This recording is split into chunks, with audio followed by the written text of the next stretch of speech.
Emma by Jane Austen. Chapter 1. Emma Woodhouse, handsome, clever, and rich, with a comfortable home and happy disposition, seemed to unite some of the best blessings of existence, and had lived nearly 21 years in the world with very little to distress or vex her. She was the youngest of the 2 daughters of a most affectionate, indulgent father, and had, in consequence of her sister's marriage, been mistress of his house from a very early period. Her mother had died too long ago for her to have more than an indistinct remembrance of her caresses, and her place had been supplied by an excellent woman as governess, who had fallen little short of a mother in affection. 16 years had Miss Taylor been in Mr. Woodhouse's family, less as a governess than as a friend, very fond of both daughters, but particularly of Emma. Between them it was more than the intimacy of sisters. Even before Miss Taylor had ceased to hold the nominal office of governess, the mildness of her temper had hardly allowed her to impose any restraint, and the shadow of her authority being now long passed away, they had been living together as friend and friend, very mutually attached, and Emma doing just what she liked, highly esteeming Miss Taylor's judgment, but directed chiefly by her own. The real evils, indeed, of Emma's situation were the power of having rather too much her own way, and a disposition to think a little too well of herself. These were the disadvantages which threatened alloy to her many enjoyments. The danger, however, was at present so unperceived that they did not by any means rank as misfortunes to her. Sorrow came, a gentle sorrow, but not at all in the shape of any disagreeable consciousness. Miss Taylor married. It was Miss Taylor's loss which first brought grief. It was on the wedding day of this beloved friend that Emma first sat in mournful thought of any continuance.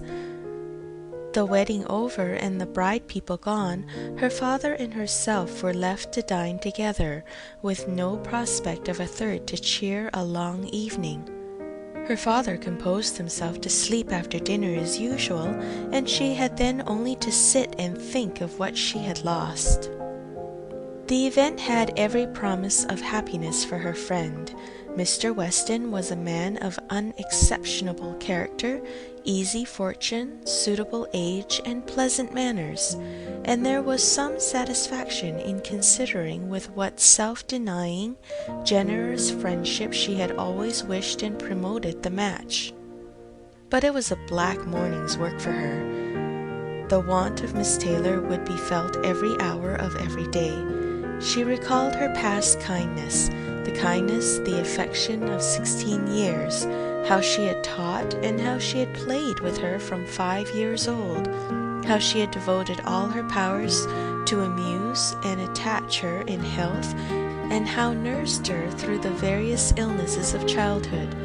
A large debt of gratitude was owing here, but the intercourse of the last 7 years, the equal footing and perfect unreserve which had soon followed Isabella's marriage, on their being left to each other, was yet a dearer, tenderer recollection.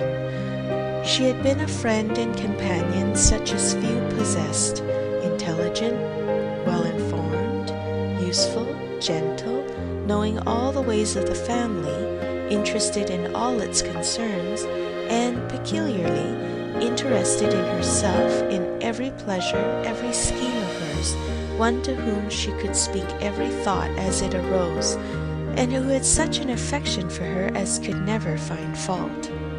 How was she to bear the change? It was true that her friend was only half a mile from them, but Emma was aware that great must be the difference between a Mrs. Weston, only half a mile from them, and a Miss Taylor in the house. And with all her advantages, natural and domestic, she was now in great danger of suffering from intellectual solitude. She dearly loved her father, but he was no companion for her. He could not meet her conversation, rational or playful.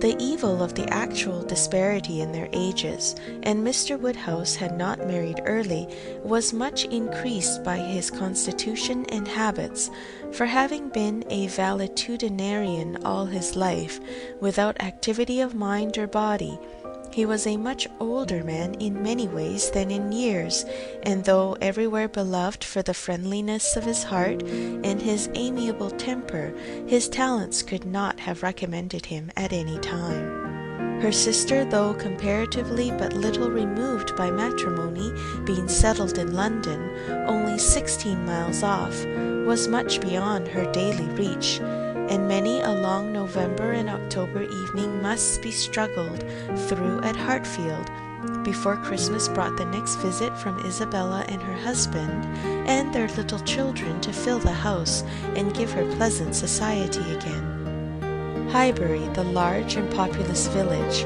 almost amounting to a town, to which Hartfield, in spite of its separate lawn, the shrubberies, and name, did really belong, afforded her no equals. The Woodhouses were first in consequence there. All looked up to them. She had many acquaintance in the place, for her father was universally civil, but not one among them who could be accepted in lieu of Miss Taylor for even half a day. It was a melancholy change, and Emma could not but sigh over it, and wish for impossible things till her father awoke and made it necessary to be cheerful. His spirits required support. He was a nervous man, easily depressed, fond of everybody that he was used to, and hating to part with them, hating change of every kind. Matrimony as the origin of change was always disagreeable, and he was by no means yet reconciled to his own daughter's marrying, nor could ever speak of her but with compassion, though it had been entirely a match of affection. When he was now obliged to part with Miss Taylor too, and from his habits of gentle selfishness, and of being never able to suppose that other people could feel differently from himself, he was very much disposed to think Miss Taylor had done as sad a thing for herself as for them, and would have been a great deal happier if she had spent all the rest of her life at Hartfield. Emma smiled and chatted as cheerfully as she could to keep him from such thoughts, but when tea came it was impossible for him not to say exactly as he had said at dinner. "Poor Miss Taylor! I wish she were here again. What a pity it is that Mr. Weston ever thought of her." "I cannot agree with you, Papa. You know I cannot. Mr. Weston is such a good-humoured, pleasant, excellent man, that he thoroughly deserves a good wife, and you would not have had Miss Taylor live with us forever, and bear all my odd humours, when she might have a house of her own." "A house of her own! But what is the advantage of a house of her own? This is 3 times as large, and you have never any odd humours, my dear." "How often we shall be going to see them, and they coming to see us! We shall be always meeting. We must begin. We must go and pay wedding visit very soon." "My dear, how am I to get so far? Randalls is such a distance. I could not walk half so far." "No, Papa, nobody thought of your walking.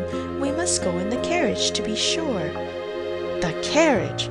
But Jane will not like to put the horses to for such a little way, and where are the poor horses to be while we are paying our visit?" "They will be put up into Mr. Weston's stable, Papa. You know we have settled all that already. We talked it over with Mr. Weston last night. And as for James, you may be very sure he will always like going to Randalls, because of his daughter's being housemaid there. I only doubt whether he will ever take us any place else." "That was your doing, Papa. You got Hannah that good place. Nobody thought of Hannah till you mentioned her. James is so obliged to you." "I am very glad I did think of her. It was very lucky, for I would not have had poor James think himself slighted upon any account, and I am sure she will make a very good servant. She is a civil, pretty-spoken girl. I have a great opinion of her. Whenever I see her she always curtsies, and asks me how I do in a very pretty manner. And when you have had her here to do needlework, I always observe she turns the lock of the door the right way and never bangs it. I am sure she will be an excellent servant, and it will be a great comfort to poor Miss Taylor to have somebody about her that she is used to. Whenever James goes over to see his daughter, you know, she will be hearing of us. He will be able to tell her how we all are." Emma spared no exertions to maintain this happier flow of ideas, and hoped by the help of backgammon to get her father tolerably through the evening, and be attacked by no regrets but her own. The backgammon table was placed, but a visitor immediately afterwards walked in and made it unnecessary. Mr. Knightley, a sensible man about 7 or 8 and 30, was not only a very old and intimate friend of the family, but particularly connected with it, as the elder brother of Isabella's husband. He lived about a mile from Highbury, was a frequent visitor and always welcome, and at this time more welcome than usual, as coming directly from their mutual connections in London. He had returned to a late dinner after some days' absence, and now walked up to Hartfield to say that all were well in Brunswick Square. It was a happy circumstance, and animated Mr. Woodhouse for some time. Mr. Knightley had a cheerful manner which always did him good, and his many inquiries after poor Isabella and her children were answered most satisfactorily. When this was over, Mr. Woodhouse gratefully observed, "It is very kind of you, Mr. Knightley, to come out at such a late hour to call upon us. I am afraid you must have had a shocking walk." "Not at all, sir. It is a beautiful moonlight night, and so mild that I must draw back from your great fire." "But you must have found it very damp and dirty. I wish you may not catch cold." "Dirty, sir? Look at my shoes, not a speck on them." "Well, that is quite surprising, for we have had a great deal of rain here. It rained dreadfully hard for half an hour while we were at breakfast. I wanted them to put off the wedding. By the by, I have not wished you joy, being pretty well aware of what sort of joy you must both be feeling. I have been in no hurry with my congratulations, but I hope it all went off tolerably well. How did you all behave? Who cried most? Ah, poor Miss Taylor, 'tis a sad business." "Poor Mr. and Miss Woodhouse, if you please, but I cannot possibly say poor Miss Taylor. I have a great regard for you and Emma, but when it comes to the question of dependence or independence, at any rate, it must be better to have only one to please than two, especially when one of those two is such a fanciful, troublesome creature," cried Emma playfully. "That is what you have in your head, I know, and what you would certainly say if my father were not by." "I believe it is very true, my dear, indeed," said Mr. Woodhouse with a sigh. "I am afraid I am sometimes very fanciful and troublesome." "My dearest papa, you do not think I could mean you, or suppose Mr. Knightley to mean you. What a horrible idea!" "Oh, no, I meant only myself. Mr. Knightley loves to find fault with me, you know. In a joke, it's all a joke. We always say what we like to each other." Mr. Knightley, in fact, was one of the few people who could see faults in Emma Woodhouse, and the only one who ever told her of them. And though this was not particularly agreeable to Emma herself, she knew it would be so much less so to her father, that she would not have him really suspect such a circumstance as her not being thought perfect by everybody. "Emma knows I never flatter her," said Mr. Knightley, "but I meant no reflection on anybody. Miss Taylor has been used to have 2 persons to please. She will now have but 1. The chances are that she must be a gainer." "Well," said Emma, willing to let it pass, "you want to hear about the wedding, and I shall be happy to tell you, for we all behaved charmingly. Everybody was punctual, everybody in their best looks, not a tear and hardly a long face to be seen. Oh no, we all felt that we were going to be only half a mile apart, and were sure of meeting every day." "Dear Emma bears everything so well," said her father. But Mr. Knightley, she really is very sorry to lose poor Miss Taylor, and I am sure she will miss her more than she thinks for." Emma turned her head away, divided between tears and smiles. "It is impossible that Emma should not miss such a companion," said Mr. Knightley. "We should not like her so well as we do, sir, if we could suppose it, but she knows how much the marriage is to Miss Taylor's advantage. She knows how very acceptable it must be at Miss Taylor's time of life to be settled in a home of her own, and how important to her to be secure of a comfortable provision, and therefore cannot allow herself to feel so much pain as pleasure. Every friend of Miss Taylor must be glad to have her so happily married." "And you have forgotten one matter of joy to me," said Emma, "and a very considerable one, that I made the match myself. I made the match, 4 years ago, and to have it take place and be proved in the right, when so many people said Mr. Weston could never marry again, may comfort me for anything." Mr. Knightley shook his head at her.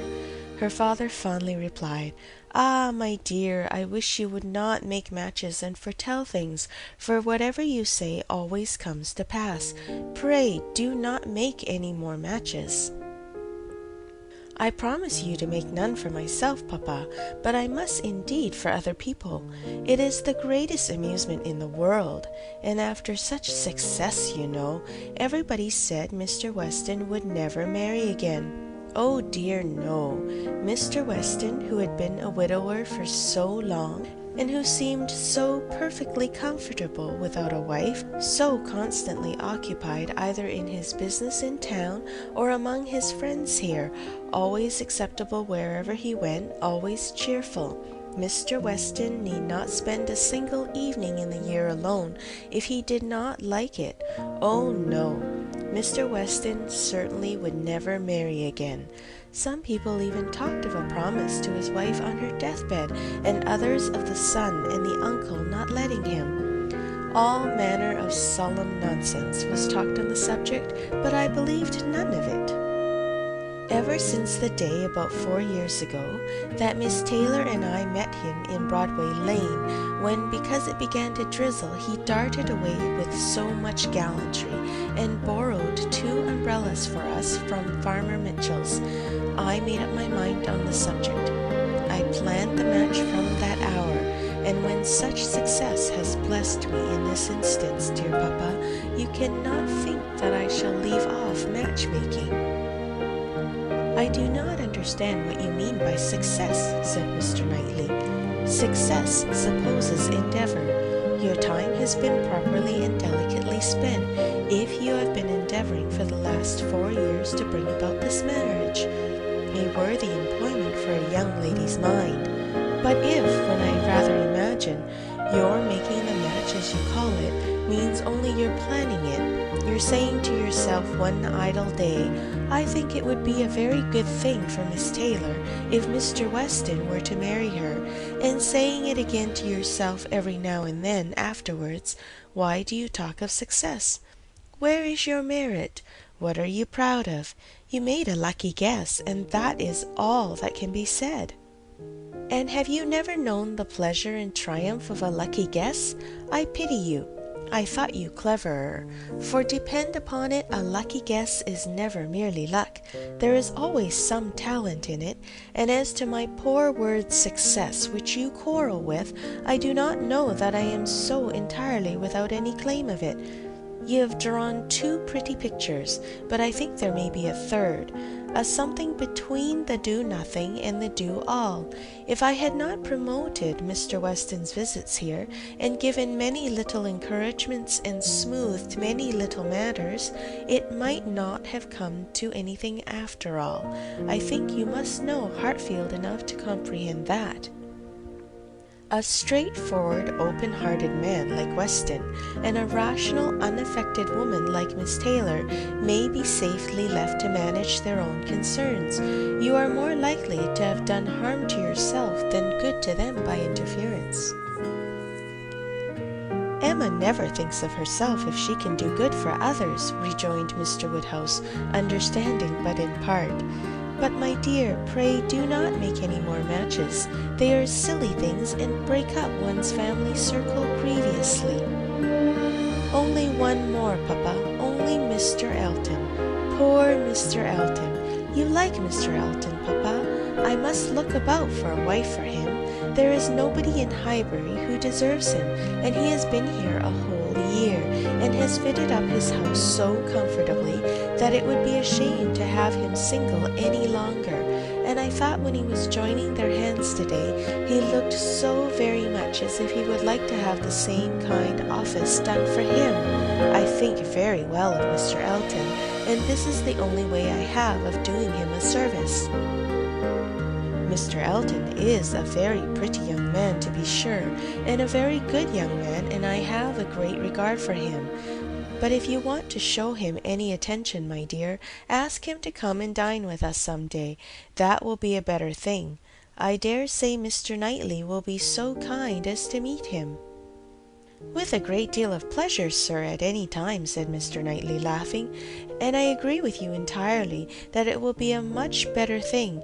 Invite him to dinner, Emma, and help him to the best of the fish and the chicken, but leave him to choose his own wife. Depend on it, a man of 6 or 7 and 20 can take care of himself. End of chapter 1.